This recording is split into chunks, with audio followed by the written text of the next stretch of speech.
by you. And how did you come up with your name again? The Feathered Knechtions? So there's a Facebook group called Utah Backyard Homesteading, and I wanted something to do with feathers because I thought it was cute and something to do with our last name. And I just asked people, and some random person was like, Feathered Knechtions. And I was like, oh, that's so cute. And you actually knew how to pronounce my last name. Yeah. So otherwise, I probably wouldn't. No, most people don't. Well, do you want to start with what? You're just going to go straight into it? Sure, you can talk first. What? I don't know. Oh my gosh. Like you're just like automatically right into it. Talk with your questions or talking. I don't know. Yeah. I just wanted to tell people, welcome to the show instead of, diving right in. Thanks for joining us and everything. I'm excited, that's all. For those of you who don't know, we have our website, whiskeytangofarms.net. You can check it out for hatching eggs and stuff like that. You can contact us on Facebook or info@whiskeytangofarms if you have any questions. info@whiskeytangofarms.net. But anyways, we can get into this and talk with Kelli. And you want to go into why you got into quail and what's exciting about it? What's exciting about it? So many things. I got into quail in like 2020 when everybody else got into chickens, and we live in my in-laws' basement apartment with our 2 kids. That's really small, and I wanted chickens, but it's my in-laws' backyard. My father-in-law kept saying, "No, you can't have chickens." And then 2020 happened, and I was like, I'm just saying, when we get down to the powdered food storage, y'all are going to wish you had a fresh egg. And he's like, you can have your chickens. So we got chickens, and obviously we weren't getting eggs because chickens take forever to lay eggs. And then I had kept seeing people posting about quail in like homesteading groups, and I was like, I wonder what a quail tastes like. And so I contacted a local guy, and he was like, I'll teach you guys how to butcher it, and it can be like a date night. So like it's odd date night, but we went. And we learned how to butcher them because we knew if we were going to get into quail, we were going to do it for meat and eggs because we're not going to eat my chickens. They're my babies and they're bantams. So we were like, if we're getting into quail, we're going to do it for meat and I need to be able to handle it. And so we went on a date. We learned how to process it. We tasted the meat and tasted the eggs and thought it tasted the same. But I always tell my customers I have like a McDonald's palate. So I'm probably like the worst person to ask about like what the different taste is between the meat and the eggs, because to me it all tastes the same, but it's good. And so we dove right in. My husband absolutely loved it, and he hated our chickens, and he I think particularly loves that quail really don't get salmonella. I think someone said it was like 0.01 chance or something weird. I don't know why they don't get salmonella, but they don't. I guess ours don't have it, at least. And we live in Provo, Utah, and in most cities probably in the world, and we live in a like city, you can only have like 4 to 6 chickens depending on how much of a yard you have. And our yard is like maybe 0.1 acres on the mountainside because Utah's really mountainous, and so we can only have like a couple little chickens running around. And quail, in Utah there are no regulations at all, so you can have as many as you want, and unless you have an HOA or a crazy neighbor that complains a lot, you really don't run into issues. And so we have too many because we upgraded to that Sportsman incubator that holds like 750. So we have way too many right now. But I saw a picture somebody had like 1,300 quail eggs in that Sportsman. Wow. Don't tell me that. That's a problem. They were stacked on top of each other. I got Zach Green from my Shire on like speed dial. Don't tell me these things. He'll be like, you've gotten eggs from us a couple times as well. I know. I'm so excited. I just put them in. I just got yours yesterday with Zach's. So I have your pearls and Zach's pansies in tonight. I put them in tonight. So I'm super excited. What is too many quail? I don't know. The limit does not exist. I just cleaned last night. What's that? Sorry, that was like a really way down there comment. I'm seeing them real time, and I'm sure it's way later. We'll get to them. Oh. Do you want to talk about like your mentor and like how you learned things like that, and maybe like getting other people into quail, like your farmers markets and stuff? Oh yeah, so we got into quail. Some people might know him. He's not into it as much now, but his name's Kingston. He's super, super awesome breeder from Utah. He was like a scientist, and so he knows so much. And he works specifically to work on increasing the size of jumbos and the egg size and the age in which they lay eggs. And so his jumbos, we just had a batch that like a couple months ago, maybe like a month ago, we weighed, and at 8.5 weeks, they were already like 10 ounces and up, every single one of them. And their eggs are like bantam cochin chicken size eggs, and they lay eggs at like 5 to 6 weeks. That's It's awesome. insane. So like, well, I think I mentioned it in the comments another day. Like, I would love to put that line up to anybody's because I'd put money down that it's like the biggest, but I'm not MPIP because I don't want the government in my backyard. So I only can ship in the state. But if you want to drive across the border and get some eggs, I got really, really amazing jumbos because Kent Hinkson put in the work and he's super awesome. But he's East Coast studying because I should know this, like a psychology degree or something. But so he sold his farm and stuff, and we have like some of the last lines of his that we're trying to like keep up. So, well, that's cool that he was able to share with you. Yeah, if he hadn't taught us how to if he hadn't been willing to teach us like how to process it and everything, we never would have been able.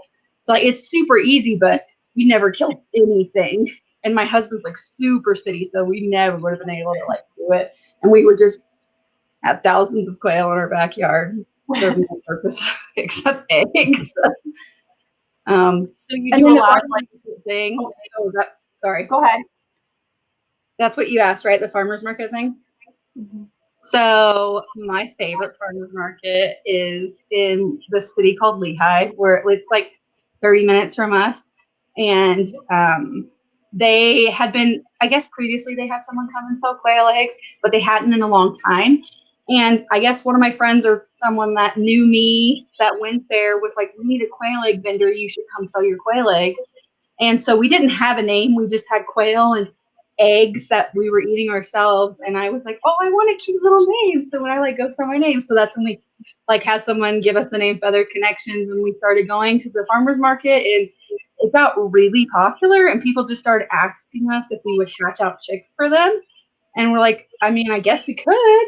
So we like bought an incubator and we started hatching out chicks for just local people that like requested it. And now like right before QuailCon, I think I had 170 on my reservation list, which is like insane. Wow, that's awesome. With the list, like, here you go. So yeah, it just kind of steamrolled from there, and we just really like it. It's a fun like passion, and I stay at home with my 2 kids, and so I have a little bit of time to do that when I'm not studying. So yeah. Do you help? Do you find that like a lot of your customers are newbies and they like are reaching out to you to ask questions and stuff? Are they people that have lots of quail already? Pretty much. That's what I like forgot to say. So when we go to the farmers market, we actually do, which is our mentor Kent's idea. We actually started doing butchering demos. And so we would just, like the first couple times we were like, hey, if anybody wants to learn how to process a quail, come at this time and we'll show you. And we kind of like went behind the shed so it didn't freak people out. And it got really popular. And so we did for a couple weeks in a row. We just taught anybody that came, and we teach people at our house all the time. So most of them are newbies, and a lot of them are kind of like us, where they're like super city, and they're worried about things that are going on in the world, and they want to be more self-sufficient, and they want chickens, but they live in like an HOA, or they can only have 3 chickens, or they don't like have enough space for a chicken coop because chickens need lots of room to roam and stuff like that. And so I'm like, hey, you could get quail. And then we show them like our cages that we build, and we're like, you can fit this many in this cage. And so a lot of people are kind of like going into it the same way we are. And they're like, I never knew that. And what a great idea. What a great way to be self-sufficient. And so we kind of hold their hand through it because somebody held our hand through it. And we still message our mentor all the time and like ask questions. And it's definitely, I feel like, I don't know, people always look up to people like, oh my gosh, you know so much. But there's always someone else we're looking up to that knows even more. And we're like trying to get to their level, and everybody's just kind of going along. Yeah. I mean, I think that's good. Every time I hatch them. Yeah. I mean, I think it's good to, you know, encourage each other and like build each other up. So there's always going to be somebody that like is more far along in their journey. But I think it's important to keep in mind, you know, the newbies, and we were there once, you know, so, you know, if somebody talked down to you when you first got started, you know, maybe, oh my gosh, we would have stopped so soon. You know? Yeah. the first couple times you killed so many babies because it's like unreal. I actually made I give my people a whole sheet of like, here's all the ways they're going to try to commit suicide in the first week. Yes. So it's helpful, I think, because I wish someone had told me some of the stuff that I didn't realize until after I saw it that could even happen. So, they're creative. So you said you have chickens and obviously the quail. Do you have anything else going right now? So we've talked to you guys about this a couple times. We're thinking about getting a milk goat, but I think we might wait till the end of the semester. I'm taking like 10 credits right now, and it's just a lot. And as soon as I get off this, I gotta go fail an exam. No, you got this. Hopefully not, but yeah. I think we might wait till like January, maybe.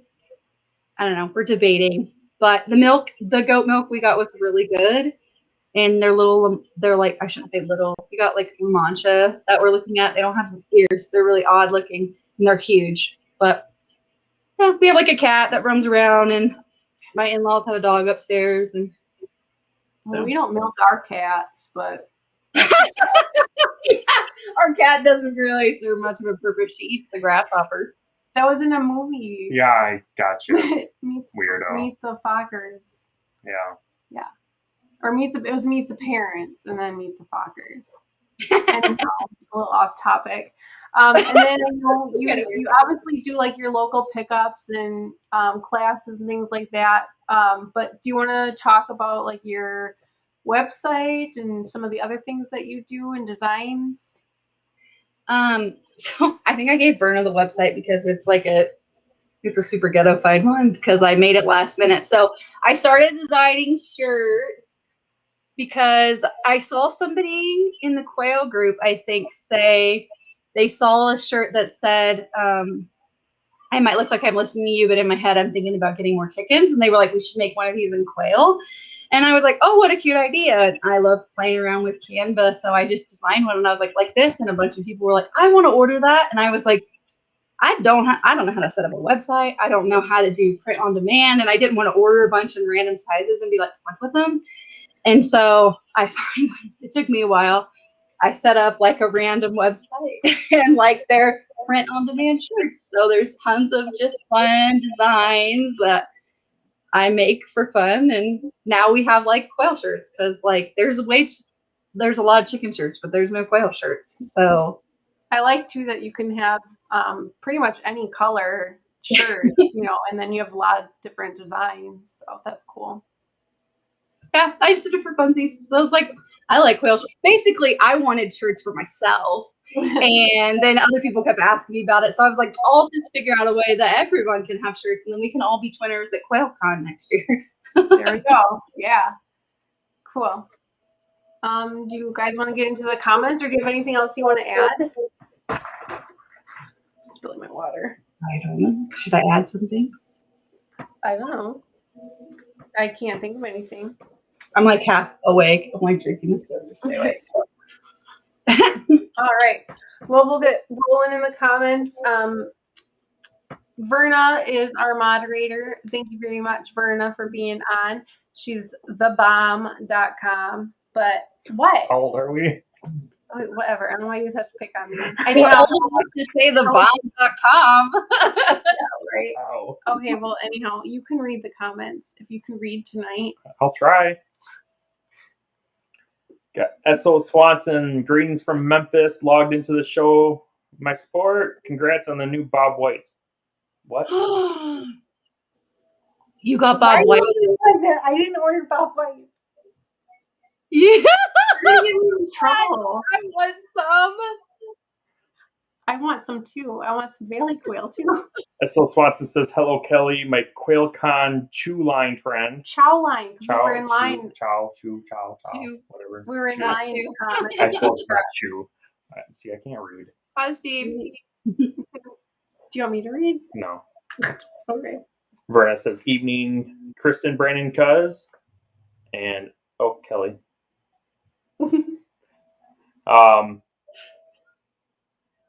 She had to get some coffee. Let's see here. What? This one? No, I thought you were going to skip Jasmine. No. Verna posted a video about pansies and growfies. Ooh, I'm about to get those. I'm excited. Jasmine says, hello, friends. Hello. Hello. Thanks for joining.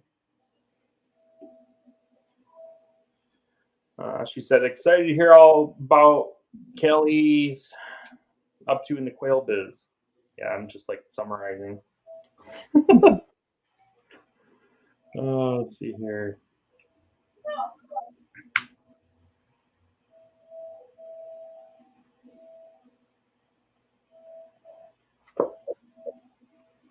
What? Go up right here. Oh, this one? Sorry.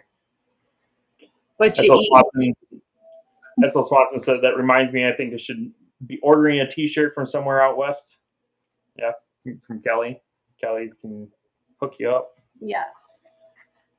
I gave Verna the link. I think she's going to share it. However, she does those magic moderated things. Magic moderator things, yes. I'm impressed I was able to get on. Verna says, asked if she had any, or he had any Kelly's or Zach's shirt, and he said, none yet. But I'll fix that. I want one of the Zach's wears, but won't sell. Warning, talk about Quail. Yeah. Oh, he won't sell that one? Oh, man. He doesn't have it on his website anymore, I don't think. No.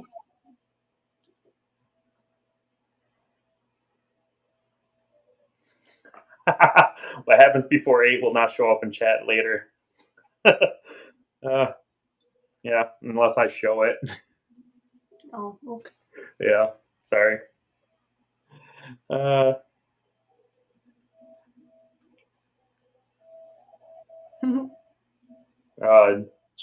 got the one. I don't have a quail problem on the front, and on the back says I have many with lots of quail, and my Shire logo.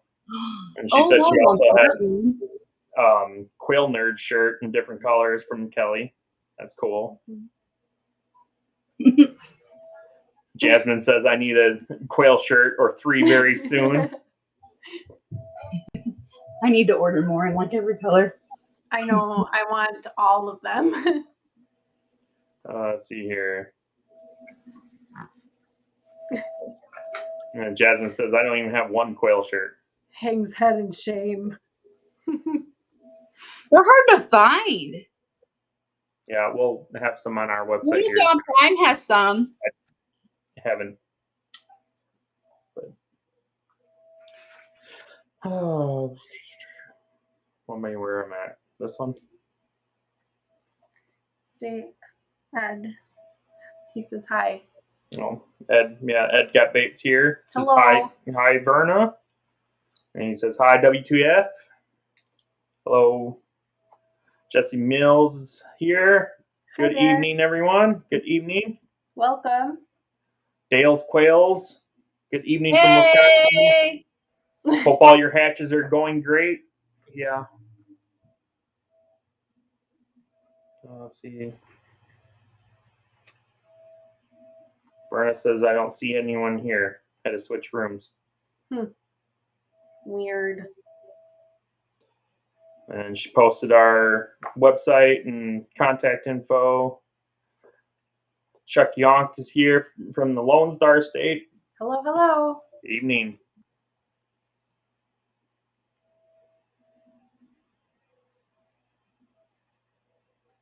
I don't know what that means. Did I miss something? I don't know, something about quail on the ground with chickens. Verna says, only if they share the ground with chickens, they can't get it. I don't know what that meant, though. They can get You're it. probably talking about salmonella. Oh! Salmonella. Oh, yeah, And gotcha. coccidiosis. I heard something once, like it was their body temperature makes it highly unlikely they would get it. Huh. I still don't know what's actually factual about that. Like, I'm not actually sure, but I don't think they get it very often. I say we haven't had any issues, knock on wood. No, yeah, I'm like, we haven't either, but. And we haven't had any problems with our quail getting sick or anything. Last winter, it got cold here really, really fast, and our chickens all started like sneezing.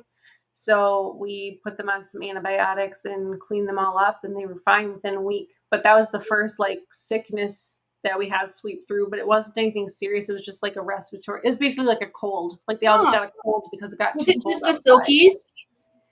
Well, it was the silkies, but the large fowl too. But Large fowl. I worry about my silkies. Well, It's the first winter. no, large fowl means like the full size chicken. Because Sure. silkies are bantams. I guess. Whatever. Sorry.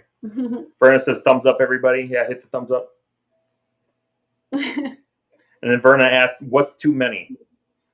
That's what I saw when I was talking about how many quail I have. Yeah. I have Oh yeah, I didn't ask you. like 200 something brooders in the house. And maybe like 130 outside. Do you guys know how many? How many quail we have right now? Counting the cages, like how many cages are full right now? I think it's about 130 outside. I think we have close to 600. Oh, with quail. the babies, probably like 6. And then You guys have 600? yeah, and we just put in, I think, 150 eggs in lockdown a couple days ago. I went to the post office to ship some eggs last week, and the post office lady, like she talks to us because we write on the box like, you know, babies on board, future baby quail, fragile, whatever. So they see that and they've like kind of gotten to know us. And the lady's like, so you have quail? I'm like, mm-hmm. She's like, how many do you have? I'm like, just a few.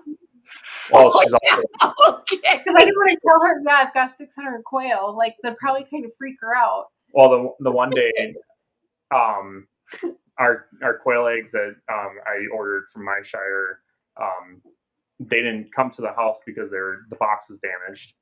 So I went back there, and that same day I had shipped eggs. And I went back there and said, I need to pick up my quail eggs, or my eggs. And they went back to go look for them. And they're like, they were confused because I had already dropped off eggs like a couple hours later to that same place. But I didn't know that there was eggs there sitting for us. So I had to go back. Sending some and receiving some. Yeah. And she's like, yeah, it took me a minute I was kind of confused. Like, yeah, not the ones that I dropped off. Grafted Branch Homestead is here. Hi. Chuck says he's currently quailless. Be glad once I get moved and set up again, we'll start hatching again. Hey, I know where you can get some eggs. I was just getting ready to say that too. If you need to make room, then you put them in the freezer. We almost need another freezer for freezer camp. I'm gonna wait a couple weeks till mine get a little fatter, and then I have a big load going to freezer camp before these babies go out. What age do you butcher, Kelly? It kind of depends on like how many I have right around the same age, but not sooner than 8. Usually it's 10 or later, like 10 weeks or later. Mm-hmm. It's kind of sometimes it's longer than that because I wait till I have enough because I don't want to set up everything just for. I mean, it's not a whole lot to set up because it's not that hard, but it's annoying to do like 5 and then you wait a couple weeks and you do 5 more, and you might as well just do like 60 all at once. We just get a couple friends and do like an assembly line. Do you do like I always need to be the dispatcher. Do what?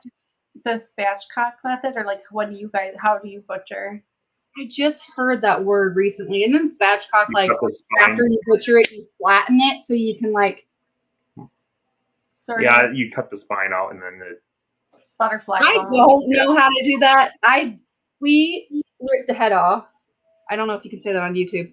Sorry, I probably shouldn't have said that on YouTube. I don't care. I was like, we dispatched completely in one fell swoop, and then we skin it. I see that they sell quail pluckers, but I feel like the little legs, wouldn't they break off in the plucker? I'm sure someone in the comment section will know and they will say, but I think that seems a little violent to me, the plucking machine on such a small thing. I mean, I do have big ones, but still the legs are only attached so much. But I lost my train of thought because I was just thinking about the legs falling off and then So you pluck them and then skin them. No, we skin them. We skin them and then dispatch and skin. Oh, the spatchcock thing. That's what we were talking about. Yeah, we just skin it and gut it, and that's pretty. We just put the whole thing in the freezer. I just recently heard someone talk about a spatchcock, and they started explaining it to me, and I was like, maybe if I could cook very well, I would actually have heard that word in my lifetime. But I'm not like at all. It's just easier to cut the spine out when you're butchering them because you can get in there and get all the guts out. Oh no, we do that. Do you? Oh no, we do that. Yeah. Oh, okay. I thought a spatchcock was when you flatten it though on the grill. It is. I mean, that's how you spatchcock something. You cut the spine out and then you flatten it out. Well, even when we I don't know. It's just okay. I think it's I am a crap cook, okay? I am the dispatcher of the group, and then I pass the bird down the line, and everyone else does it. You're the head ripper-offer. I thought you said I was the heifer. I'm like, oh, wow. No, head ripper-offer. That too. Okay, then. Verna asked how much they weigh. I'm guessing your jumbos. I think you said that. Now, right? Yeah, a lot. You said like enough 10 that some of them give on the weight, like their legs give. I do have like 3, like 2 or 3 every batch that it's just their legs give. They're that big. So like at 8.5 weeks, yeah, usually at 8.5 weeks, all of ours were 10 ounces and up, and jumbo's 10 ounces by 10 weeks. So pretty big. I don't weigh them after that. Once I determine their jumbo, I put them in their jumbo cans and try not to handle them as much because they're really somebody else. I can see the comments in real time, and the heifer thing is making people laugh as hard as it made me laugh. Sorry, I haven't behaved myself. Crafted Branch Homestead asked if is it hard to get certified to ship out of state or sell meat? I can answer that one because I know Kelly, you're not very into the NPIP thing, but it depends on your state, honestly. Usually to ship across state lines, like hatching eggs or animals, you need to be NPIP certified, which is the National Poultry Improvement Plan. Basically, you have to test for a certain disease. They weren't doing it for a while because of COVID, and now they are. Some states also require that you test for avian influenza, which is like a swab on the cheek. or like in their beak. It's not terribly difficult. It's just a little bit time consuming, I guess, like finding somebody and scheduling somebody to come out and mailing in your paperwork and paying this fee and that fee. But I think for us, it was worth it for the amount of like shipping that we do. As far as selling meat, we don't sell meat to anybody, like friends and family and stuff. Like we don't sell it to a store or anything. Like it's just like farm to table. So for that, we don't need a permit where we're at, but you definitely want to check with your local laws. Like I'm sure if we sold like a certain amount that we would need to, but we don't sell a lot of our meat. We eat a lot of it. And actually we don't really even have that much because we sell a lot of our birds just dispatched for other customers, like for feeders. I hope that answers your question. It's kind of long-winded. I'm sorry. You guys have the Homesteading Act or some sort of Homesteading Act there too, where as long as you're selling farm to table, it's legal? Because that's what we have in Utah. Yeah, we have something like that. We can sell farm to table. I think we can sell butchered birds, like up to 1,000 birds farm to table. See, I don't know our limit. I just know we can't do, like, we have to be direct to the person, to the consumer. Right. Yeah, like we can sell eggs, like chicken or quail eggs, like out of the road, for instance. But it has to go directly to them. Like I can't sell it to a store to sell to them, I guess. And like I can't sell it to a restaurant because then I would need to be like USDA certified or whatever. Mm-hmm. And that does get expensive. What, dear? Nothing. Anywho, Grafted Branch Home said, I'm very nervous to start butchering. I wouldn't be nervous. It's pretty easy. It takes some getting used to. But there is a sense of empowerment after you do it, I think. An odd sense of empowerment, but just to know that if you needed to, you could care for yourself, your husband, your family, whoever you need to take care of, that you'd be able to do it. You feel kind of bad afterwards. Even though it sucks, it is hard. Yeah. Grafted Branch Home says, what's the most profitable way that you found with quail? Is that to me? To you? Yeah, to you.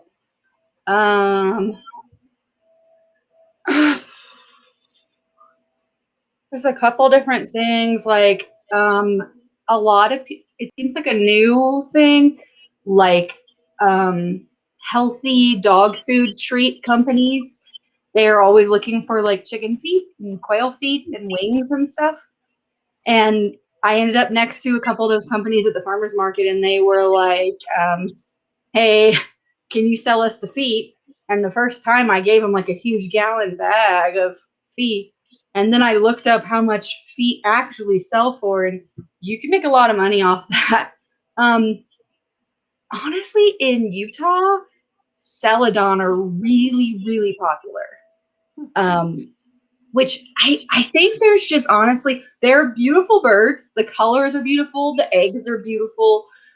But I think there's not enough information out there about what a Celadon actually is, like what that actually means. It is a smaller bird. It is a smaller egg. It is a tinted blue egg.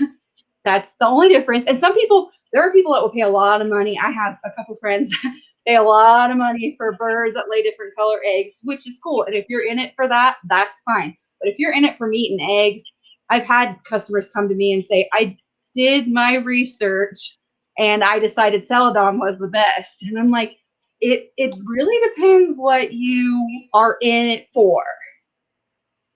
But yeah, we make decent money selling Celadon chicks.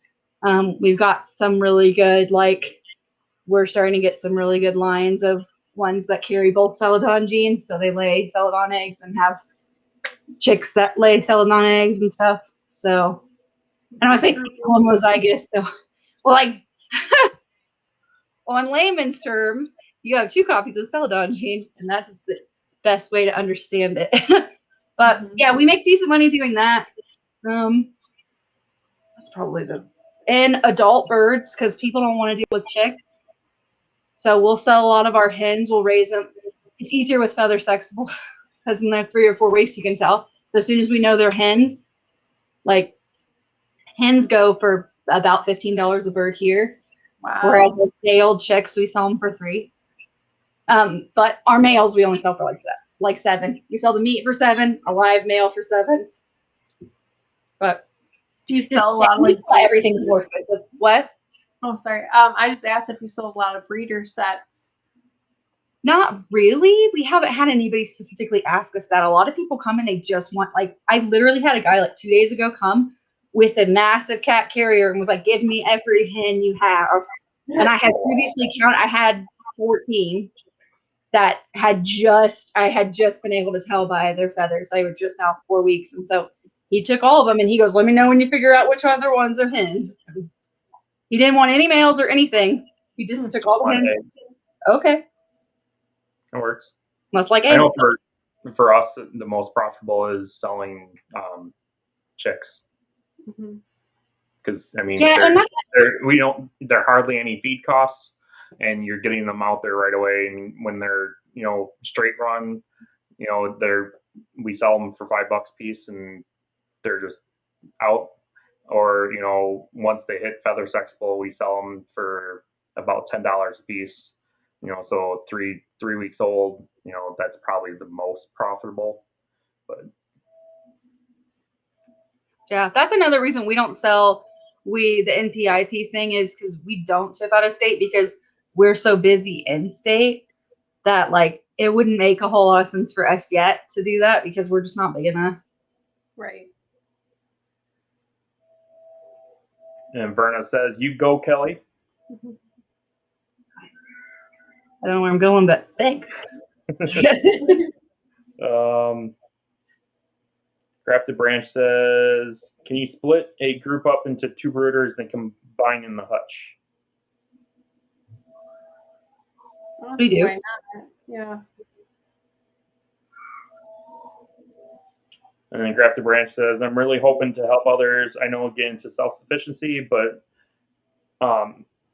most people don't want to hear it and all. But if I can help one person eventually, that'd be so cool." Yeah, that would be. What state are they in, Grafted Branch? I have no idea. Yeah. I see them comment all the time, but I don't remember what state they're in.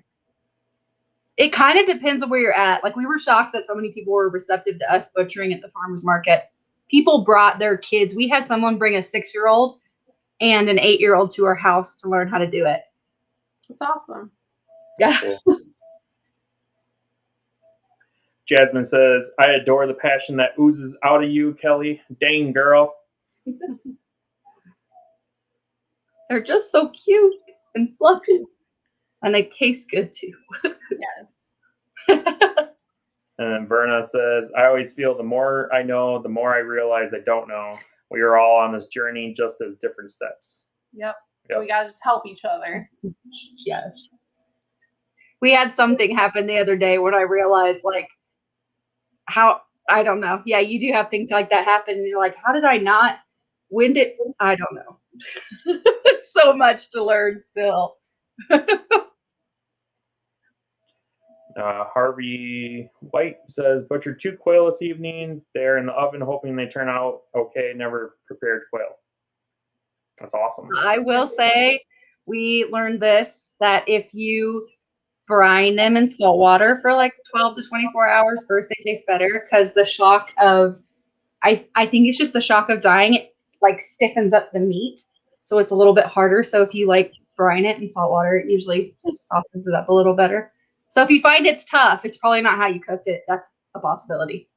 Yeah, but that's not all I know about cooking quail. So. Yeah, Verna just said, Harvey White, if the meat is a little tough, it's because it didn't set to let the rigor mortis melt away. So yeah, I know a lot of people say when you butcher quail, before you even freeze it or anything, let it sit in the fridge overnight and then freeze it, just so the rigor mortis can kind of settle. So the salt doesn't matter then? Not that I know of. Oh, I didn't know that. Probably adds flavor though, right? But I mean, yeah, it doesn't hurt to brine it in salt. I love salt. Right, me too.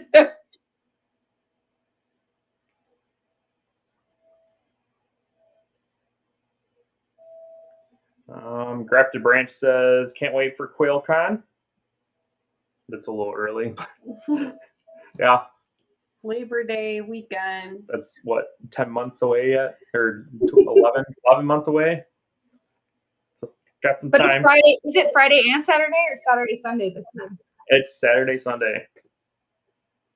And Verna says here, some like it that way. She's referring to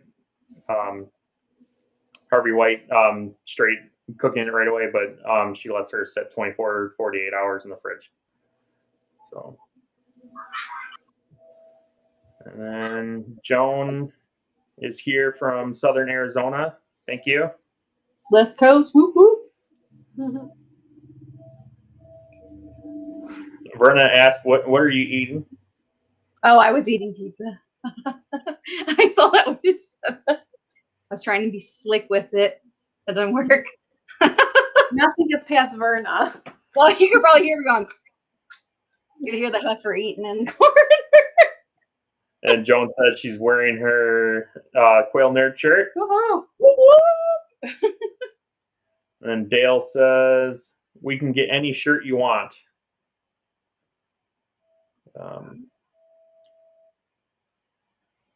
Verna says, Kelly, you need one that says Quail Math is real. I saw that and I was like, that's actually, I don't have one like that. I should work on that. I'll see what I can come up with. Grafted Branch says, how do I buy your egg trays? WTF, I need these. You can text me at 715-819-2002 or email me. I know, really fast. I know it's really fast. Verna will post it in the thing. Please. And then, or email us at info@whiskeytangofarms.net. And we can set you up. I don't have them on the website, but they will at some point. We've just been very busy preparing for winter. And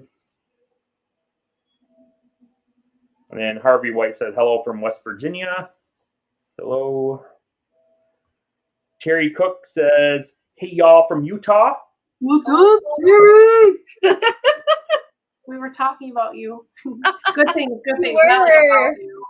Not about you, but like that we have you in common with Kelly, I guess. If that makes sense. Ed Got Bait says, I am quailless also until spring. Yes, unfortunately. That sucks. But hey, I know where you can get some eggs. Yeah. Wait, what happened? What do you mean it sucks? Did his birds die or something? No, they're just a lot of work for him right now. Oh yeah, no, they are. For the winter and stuff, he wanted to get rid of them. I think a lot of people get rid of their quail in the winter and then just start over in the spring. Yeah.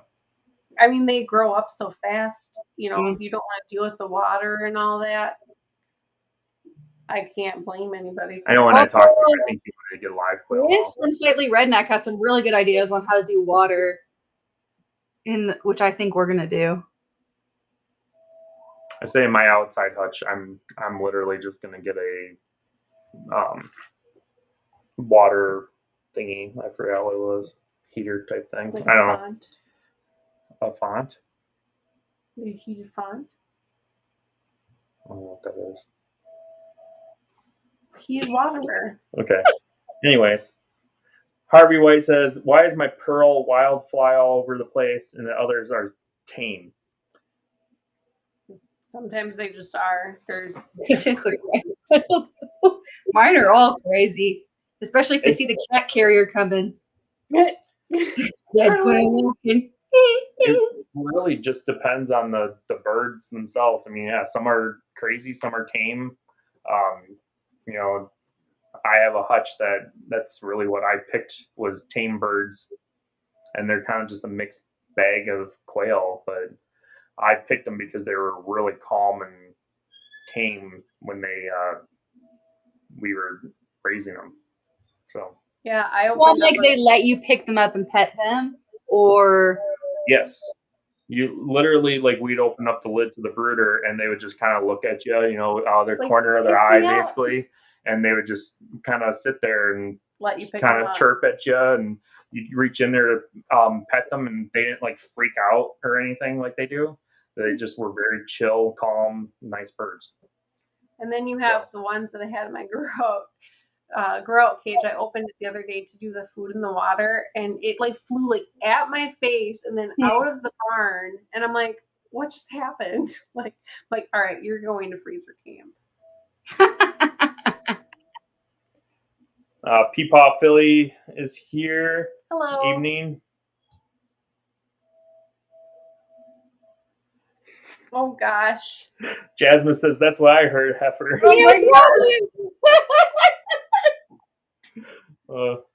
Definitely not working on that. No. I obviously need to enunciate better. I'm going to save this recording for the rest of my life and laugh. For sure. Wow. Verna says, even when bad, you're good. She has no idea. Dale says pickle law in Wisconsin. I'm guessing that's the one that allows us to Probably the same. Yeah. Terry wants to know, what type of waters do you all use? What do you do to keep them from freezing? I will say I don't care what anybody says. You're not going to keep your water system from freezing. Even unless you're in a garage or you can keep it above 40. Because every freaking year we have someone tell us, you do this, and we put all this time and effort, and then the pipes freeze, and it's a hot mess, and it ain't worth my time. I'm just going to do what Chris from Slightly Redneck said and take like a little cottage cheese bucket and cut some holes in it and put some water in it. And when it freezes, just tip it over and fill it up again. I hear someone saying, want to bet? Yeah, I don't know if there's anything to that. I heard pretty cool. I heard there's some sort of wire you can wrap it in, but I don't believe it. Don't believe everything you see on the internet, y'all. They're going. Don't believe up north Wisconsinite. Yeah, right. Yeah, it's not that cold in Utah, but we've had issues with it, so a lot going on, like to keep it from freezing. Like it worked, but like there was a lot of work that went into making it work. So first we had the water pump to keep it going, then we had it going through the tubing. Depends on how cold it is. So really, it gets colder there than it does here. The water heater. So we use an aquarium tank water heater, and that kept the reservoir from freezing at all. And then we had an aquarium pump or pond pump, something really low gallon per hour pump that circulated the water pipe. And that circulation, that kept everything from freezing, even the nipples, because they're chicken, so they're horizontal chicken nipples. And that kept everything from freezing until it got to like below zero wind chills, like 30 below wind chills, and like it was 10 below zero out. I need someone come do that down here. I don't get it. At that point, stuff started freezing, and then that's when I went and got the heat tape and rewrapped the pipe in the heat tape as well, and then wrapped that heat tape in a insulating, like a little foam, little thin foam insulation. Yeah, and that like worked really well. Foam, and then almost like, you know, those like space blankets. It was like that on the outside to like hold it in. But that was so. See, and that's, I would feel like it would keep the water in the tube, but not the little nipple thingy. It kept the nipples just fine. And that 30 below. It has to be the horizontal ones, though. Yeah. We have like the cups where they peck at the little yellow thing that fills it up. Yeah, I don't think it would work with the cups. I don't know. We've had a lot of issues with it, but I don't understand. I don't think it would circulate. I don't know. I hear someone's commenting on my accent. I'm from Southern Ohio. Just saying. Berna says, but with an egg license, you can sell the eggs to stores. I didn't know there was an egg license. Berna also said, watch a lot of videos on dispatching quail, then it helps. Yep. She also says she uses the feet and spines to make bone broth, which is a great idea, yes. Oh, that's right. I got that recipe from her. I'm excited to try it. Good for soup. Roas was saying that they really admire Verna's lifestyle. I admire Verna. Love her. And then Jasmine said she has some that she needs to turn into bone broth as well.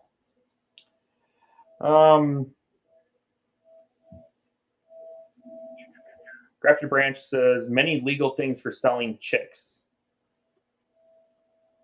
I don't know. We didn't really have any legal things for selling chicks.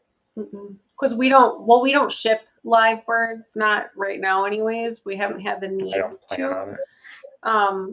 Yeah, I guess, yeah. So no. And just do farm pickup or, at the swamps and stuff like that. Mm-hmm. But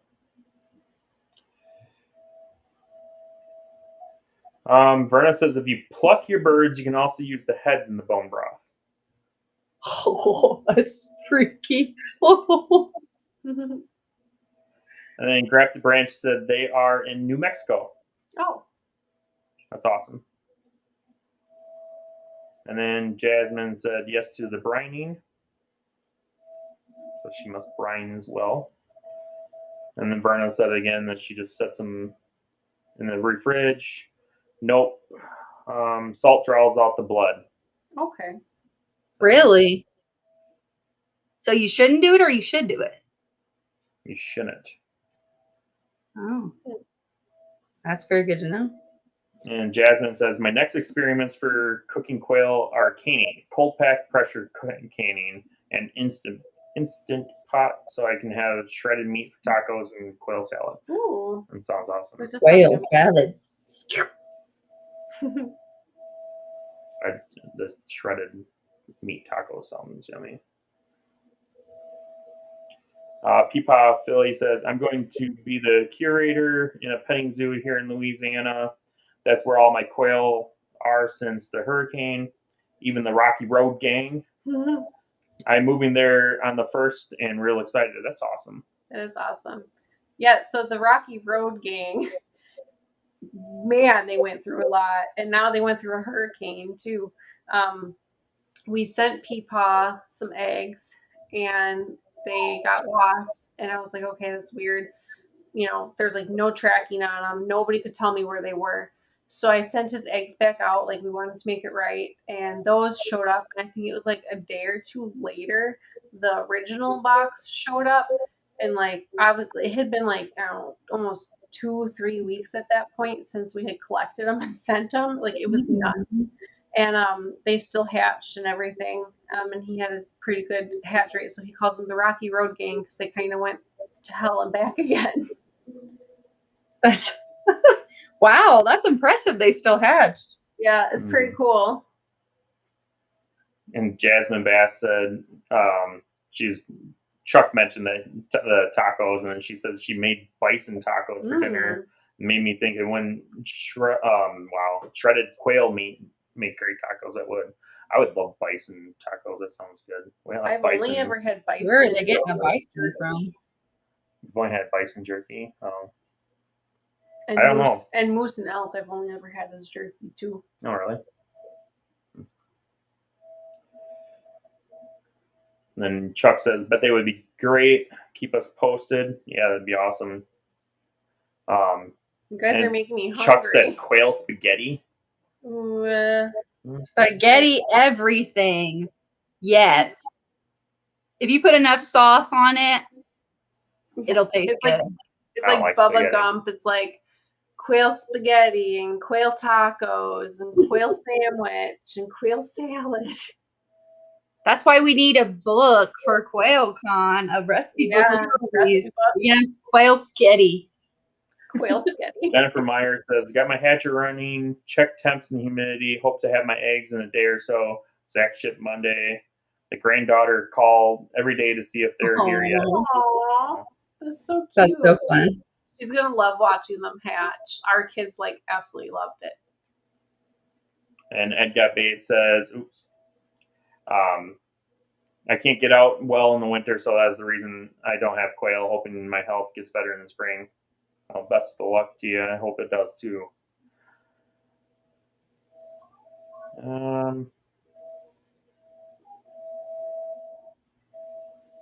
Jasmine said, "Congrats, Jennifer. Waiting for the package to be delivered is so hard. LOL, even for adults." Yeah. Verna says pansy fees are flighty, but once they get out of the brooder, they're easy to catch. They would be great for people wanting to train their hunting dogs. It's good to know.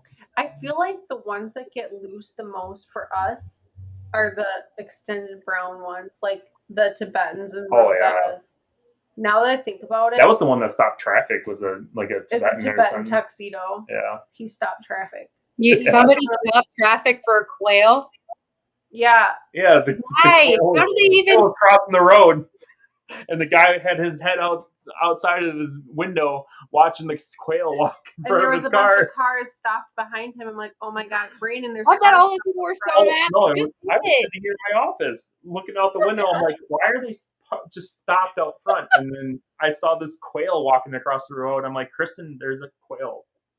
Well, I would not be having a conversation with that guy after he saved the bird's life about its fate. He caught it. It came back in our yard. I don't know. It went across the street into the woods and then came back home.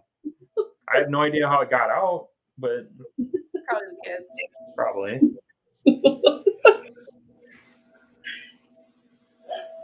That's really funny. Roaz said the bird that pushed your quail out should go to the freezer camp. Right. And then Verna says, "Want to bet, Kelly? I know more than I ever say. LOL." I don't know if that was to the freezer thing or the thing's freezing or not. I don't know. Harvey White says German pastel is tame, wild is tame, pearl is crazy. LOL.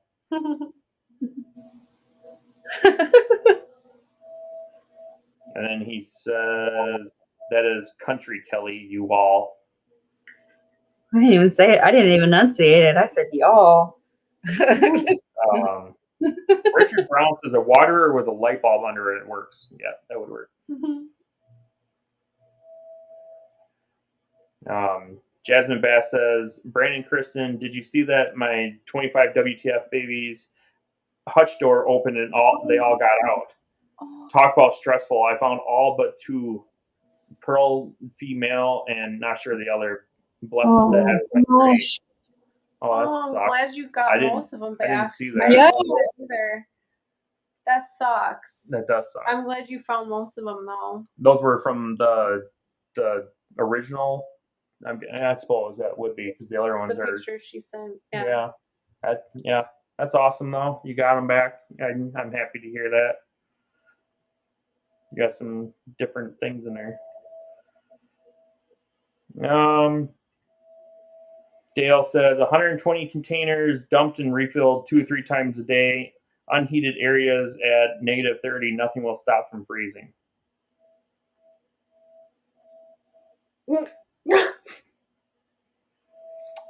Yeah. Well, that amount of it depends on how big and how much water we're talking. So yes, it can be very difficult. The bigger you get, the harder it gets. Like what a miserable state. -30. That's a heat wave.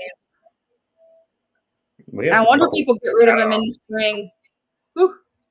Well, there's a few times where in the past we've had like 2-3 weeks straight with -20. And that's not even the wind chill. That's like you go outside and it hurts to breathe. Yeah, you instant breathe and your whole respiratory system just freezes instantly. Yeah. Like Ohio was like that, but we don't get wind chill in Utah because we don't have humidity. And the mountains protect us. It's nice. Chuck says, "Kelly, you would be fun to have a beer with." I don't drink, but I'm fun all the You time. have to come to Wisconsin and hang out. Maybe like before QuailCon, you can come up here, spend a week with us. We'll party and hang out. We'll go to QuailCon, party and hang out some more. I'll party with you guys if you guys go to that show that I was talking about at QuailCon with me next time. No. It was so fun. Jasmine says, yes, I really was. I cried over these. They're very special, and I cried when I got them all back in their hutch. Aww. Happy tears. Dang birds got me all emotional. Oh, That does suck. I'd cry too, man. That's awful. Yeah, she has some really special birds in there. Verna says, some grocery store sells bison hamburger, expensive, never tried it. Yeah, I've never. Not from the grocery store. Richard Brown says, I had some eggs that I found and I forgot to plug in the turner and put in lockdown. Got 10 today, which is 25%. Hope to get a few more tomorrow. And then Dale says, welcome to the no turn crew. Yeah, Dale actually told me he doesn't turn his eggs at all.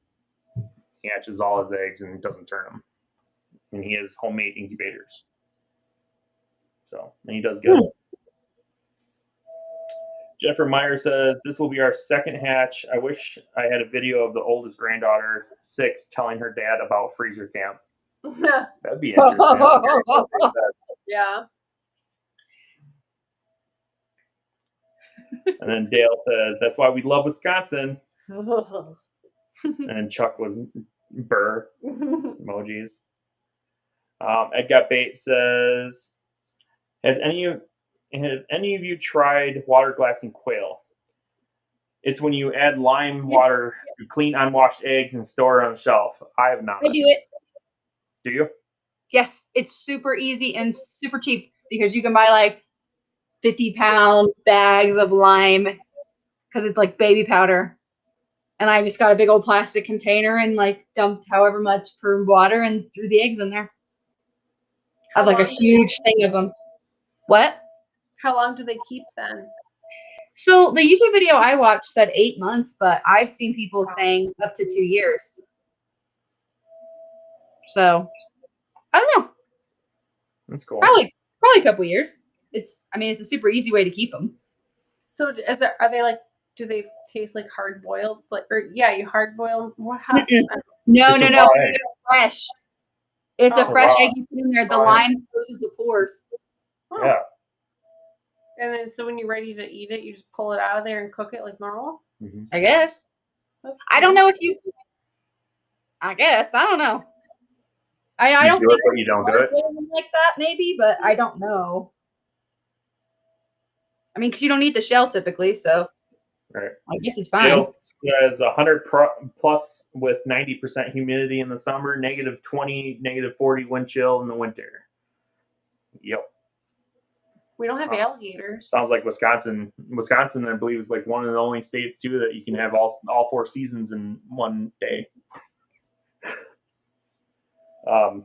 Grafted Branch says, hey, I know it's 11 months of your talking about QuailCon too, LOL.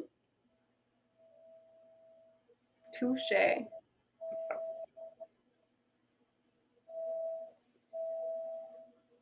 And Dale says, we do to Ed Got Bait. Honestly, we prefer dehydrated eggs. I don't have a dehydrator. What's a dehydrator? And Chuck says, I tried bison burger. Too lean for me. I need my fat. LOL. Yeah. Everything's better with fat in it. And then Verna says, Kelly, when you taste them, make a video of it, please. When I taste what? The limed eggs? I'm guessing so, yeah. Cool. I'll do it. They've been in there for a while, so I guess I could go try and taste them and see. Richard Brown says, I have done chicken eggs for 8 months, just rinse off good. And then Jasmine says, Luke is working on my Frigibator while listening. I cannot wait. My styrofoam incubators and shipping ruined my current eggs in lockdown. Ready for a reliable incubator. Well, that stinks, yeah.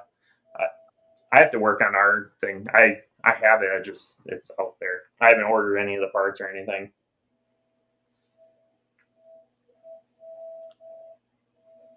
Jesse Mills says, Iowa gets all 4 seasons in an hour. Yeah. We've had that. It's crazy. It is.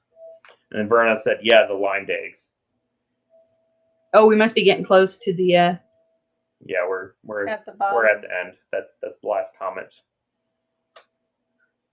Well, that was fast. We've been on an hour, over an hour. Over an hour.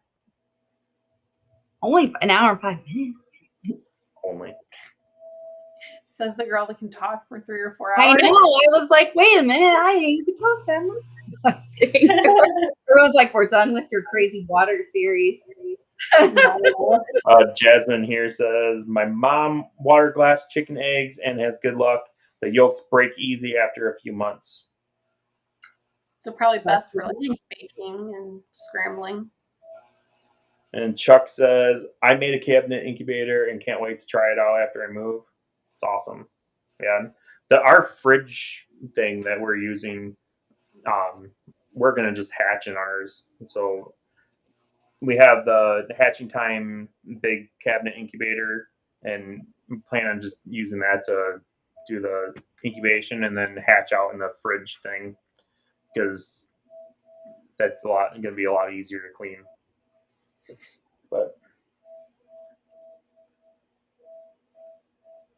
And Verna posted the links for Feathered Knechtions website and Whiskey Tango Farms. As always, you can buy shirts from Kelly's website, buy hatching eggs from ours. We should have trays and shirts up there soon in the next couple of weeks. Oh, somebody's asking about my outside setup. Kelly in Roat says, Kelly, what is your outside setup like? You don't have that picture because I didn't send it to your email, right?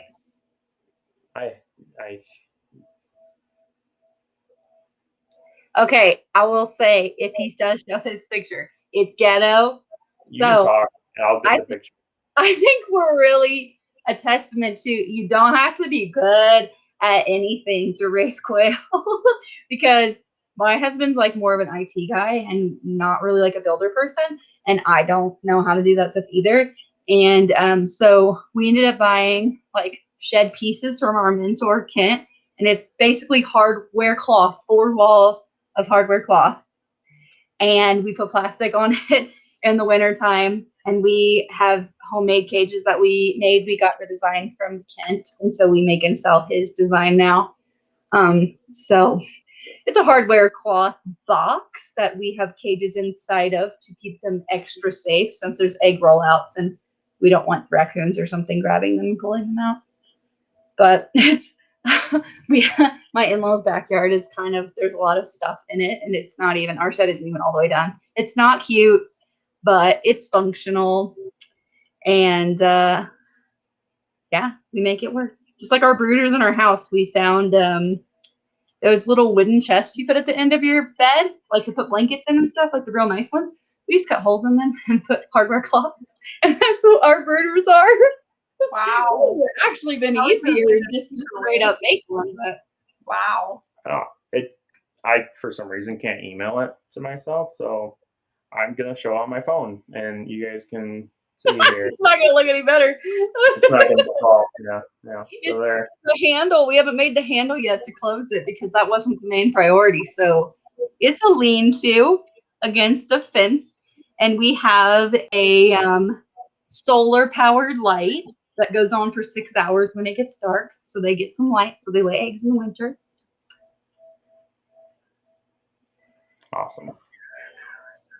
Yeah, sorry. I tried emailing him. Didn't email him. Oh, it's fine. I was supposed to do it, and then I got busy doing something else. So Jasmine asks, Kelly, do you have a favorite color pattern quail? You know, now that I've seen them all, I really like pearls. I think pearls are super pretty. I really like the blacks that are, way over on overseas. What's the other one? Homozygous sparklies. But I don't know what color it is. There's these pretty gray ones. Homozygous sparkly?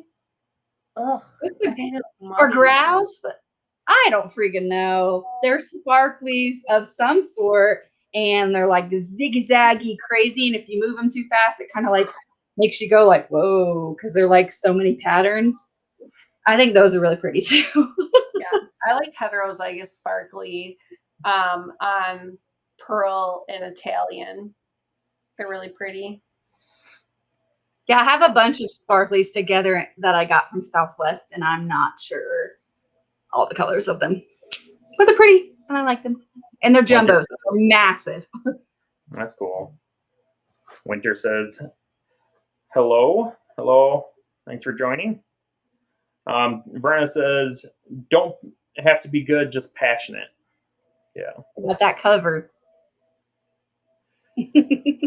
Jasmine asks, Kelly, if there was anything you would go back and tell yourself about quail journey now that you are at this point. So what would you tell yourself at the beginning if you were be able to tell yourself that you knew now? I'm guessing that's what she's asking. She said, hopefully that makes sense.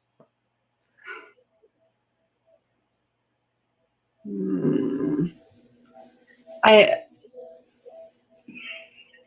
probably would find a way to get chicks outside sooner because it's not fun to have them in the house. I'm like a candle warmer kind of person. So I have like 3 going all the time, even cleaning the quail cages like every day.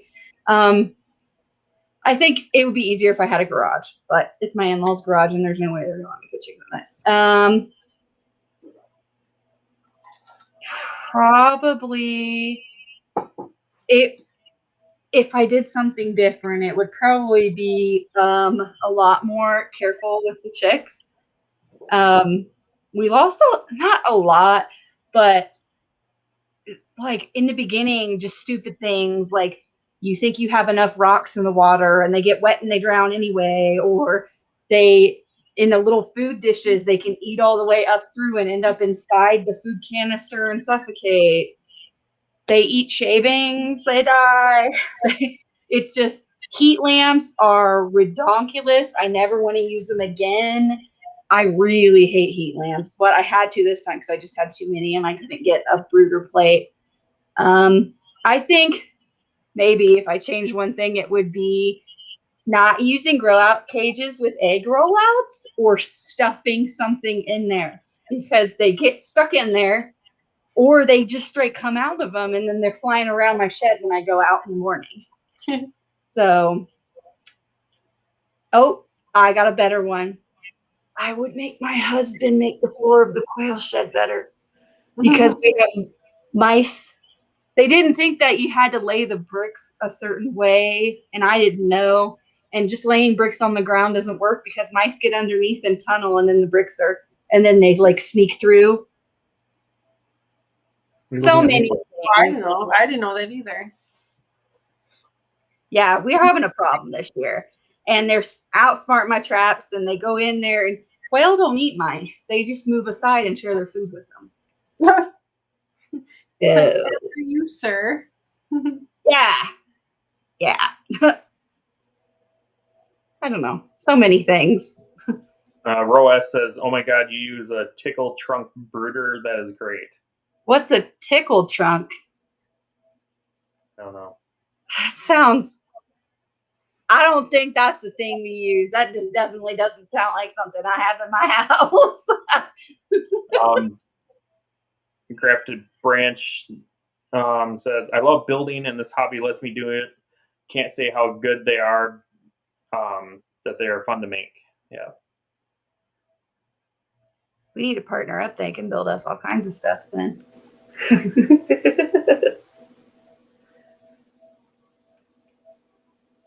And Ed Got Base said, Kelly, try that chloroplast instead of the plastic stuff. You can reuse it.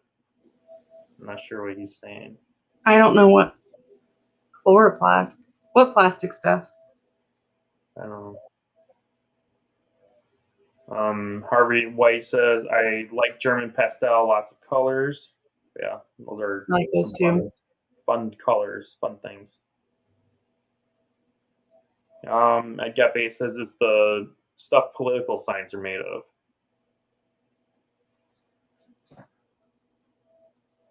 I'm so confused. You use that to make a brooder?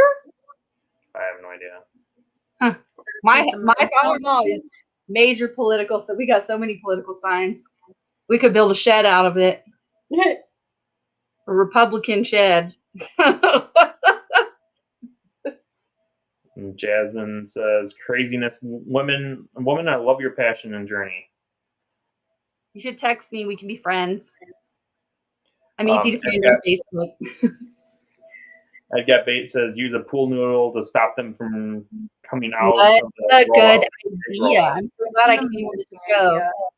Now I what a good idea! What a genius thing that I never thought in the last year. Too. Yeah, I'm gonna go buy like 1 million of these. I bet they're at the dollar store right now. Well, Jasmine says, "I call them hope chests for the boxes at the foot of the bed."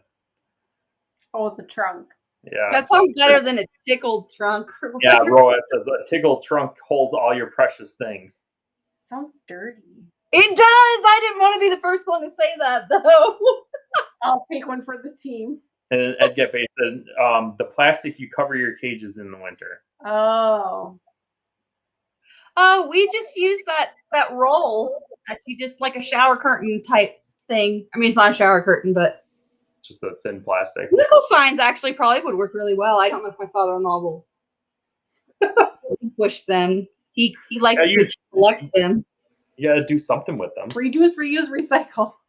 Yeah, well, that's not a thing in our house. That's a hoard, and we might use it again, just in case.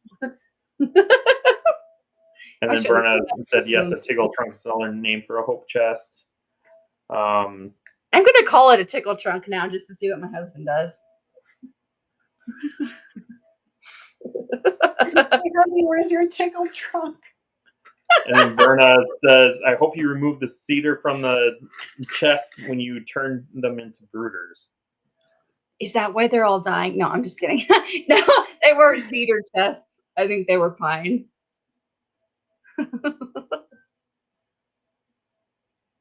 And then Ed Got Bait says he has tons of great ideas.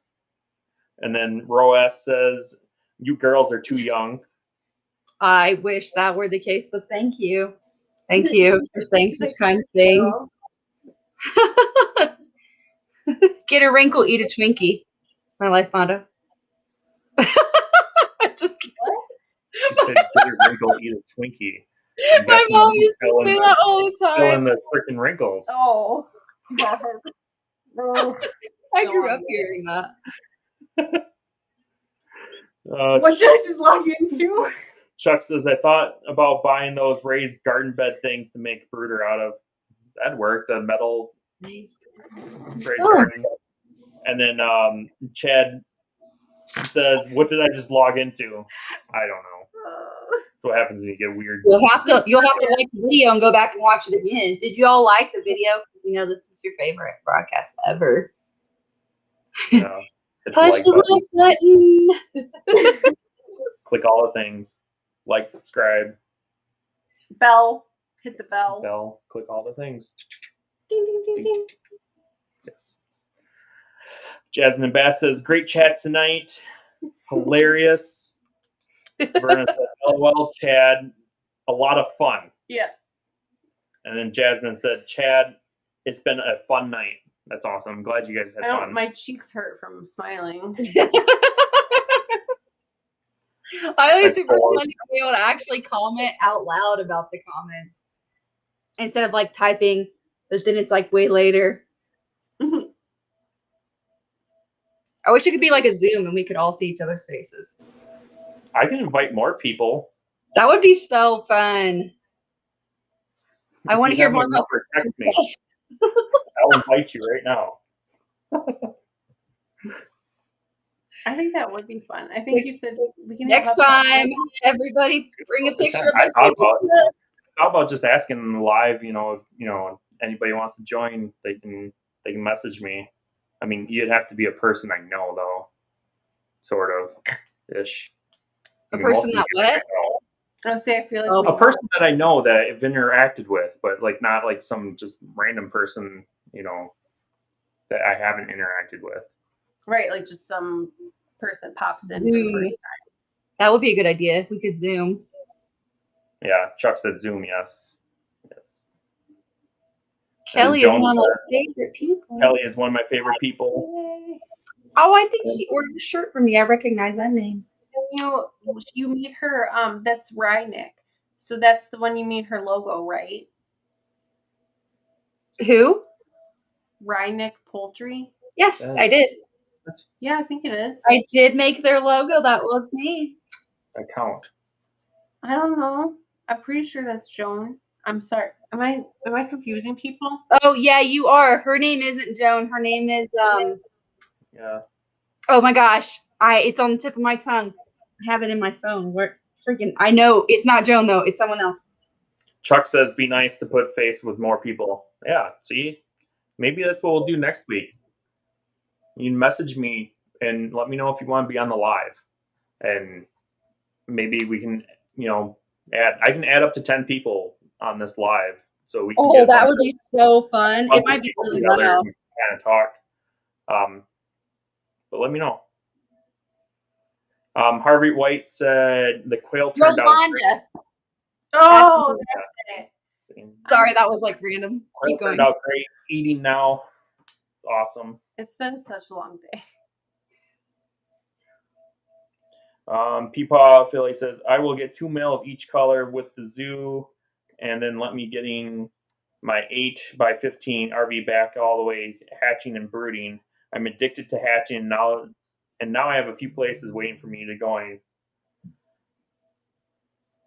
And then Ed Got Bay says, I specialize in thinking outside the box. And somebody texted me and said, you can always add me, but I don't know who you are. What? That was me. You don't have my number saved? Oh. No. I have your number saved. Just kidding. And Jasmine said, yum, awesome, Harvey. That is awesome. I have a question for Ed Got Bait. I want to know, because he says he thinks outside the box. We were just talking about this the other day, Kristen, Brandon. I remember asking you guys this on the phone. If you have a teeny tiny small celadon, you're trying to breed with one of my massive Kingston line jumbos, but like it's a male over a female. Has anybody ever like swabbed? Yeah. Like if they're too big? Like, is that a thing? Oh, like artificial insemination? Yeah. Or like if the size difference is too much? Because I know I've heard people mixing what are them little dinky ones? Button quails with big ones? Like little dinky ones. A button quail with like a big one for the colors. Why would you want to turn a big quail into a button? Oh, quail? I wouldn't. I want my massive line to be celadons, and I think the males are too scared of the females. Just as an example. Oh, you know how hard they would try to make themselves anyways. I apologize, Verna. Yeah, I don't have your number in my phone yet. I just didn't put it in the other day. Oh, turkey blaster. It's a turkey blaster. See, I told you you'd have an idea. A turkey baster, I'm guessing. Turkey? No, you need a blaster. No, just kidding. And then Roas says eyedropper. Are you guys being serious? I don't know. I don't know either. But I just didn't want to be the first one to find out, so I'm just gonna pretend that Ed Got Bait was the first one. Try it, and you let us know how it goes. How's that? You can let us know next week on the Zoom. Okay. I'll go to the show with you. Widen your horizons. Oh yeah, he did hear me talking about that show that I went to. Yes. He's probably the only one at QuailCon. Yeah. And Chuck says need to take pictures of all these people making different quail recipes and post them on Facebook. Yeah. It'd be awesome. And then Jasmine said she's dying over here. And then she said your hand motions, Kelly. And then S.L. Swanson said, Kelly, I'll go to the show with you, riding your horizons, y'all. I told you.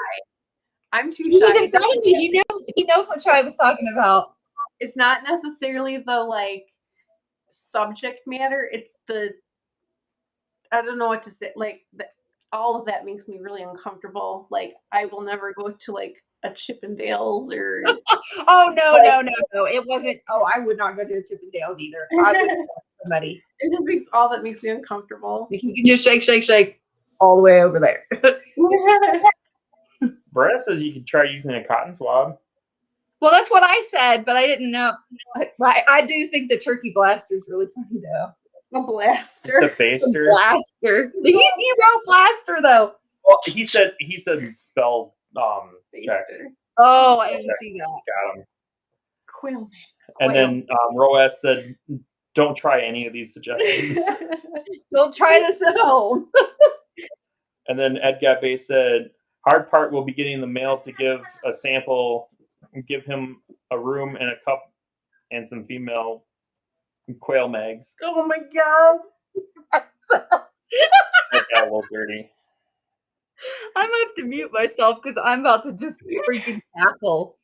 At first, I thought he meant mags because we were talking about a turkey blaster, like a gun, and then I realized what it means, and I'm like, oh my god! And speaking of being uncomfortable about these kinds of things, and now we're talking about it with quail. Verna says if they take pictures of their food and send it to me with the recipe to veyoung55@gmail.com, I'm trying to get things done for a recipe book for QuailCon. Oh, that's awesome. Good to know.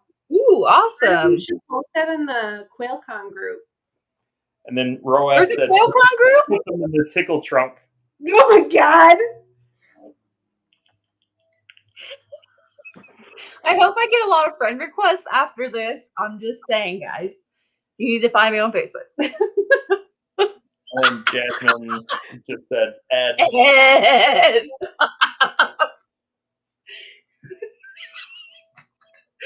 I should have gone to the bathroom before this. I'm gonna lose it. Wow. Is everybody just getting tired and slap happy? Like, I don't know. I'm always like this. So.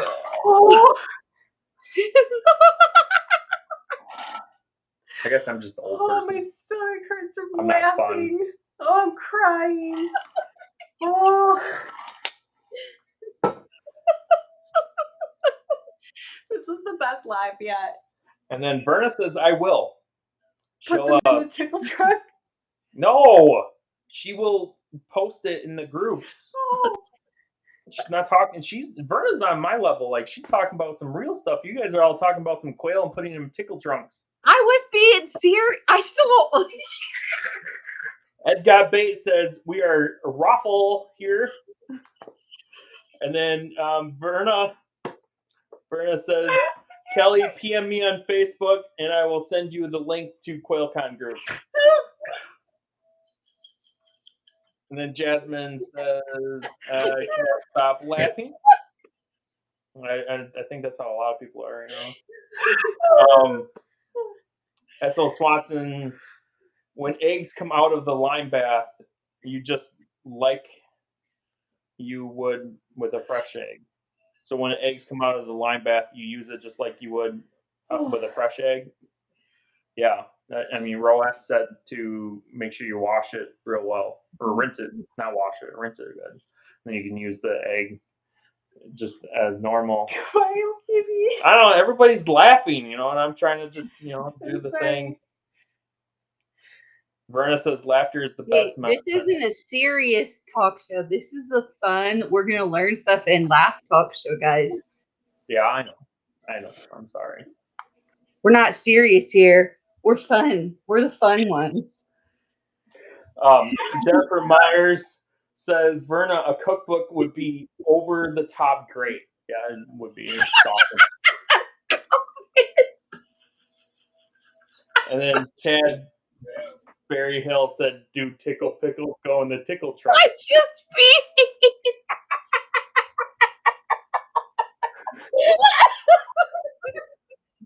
And then Roas says, this is one of the best.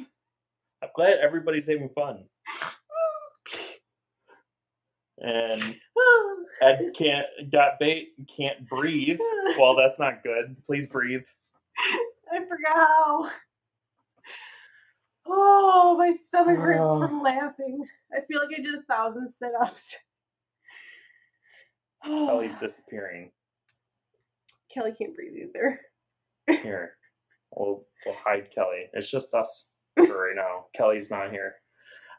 Verna says, you can be serious and still... I have no idea what that means. Oh, okay. I'm not up and hip with all these things. James says, JD enters. WTF have I walked in on, y'all? Yes. What the farm have you done walked in on? Pretty much. You have to go back and watch. Yeah. Oh, Kelly's back. Here, we got Kelly back. Are you okay? I just had to go to the bathroom. I needed a break for a minute. Oh, man. Yeah. I knew that after 2 Great laughs. I didn't expect any less without Kelli Knecht.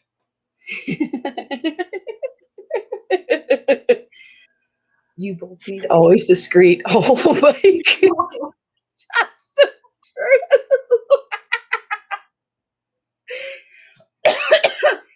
It's not discreet over here. This is what Kelly's laughing at. Hey, mom life. I can't help it, okay? And Roas said, Brandon, thank you for putting up with us. I am here to put up with anything. Apparently.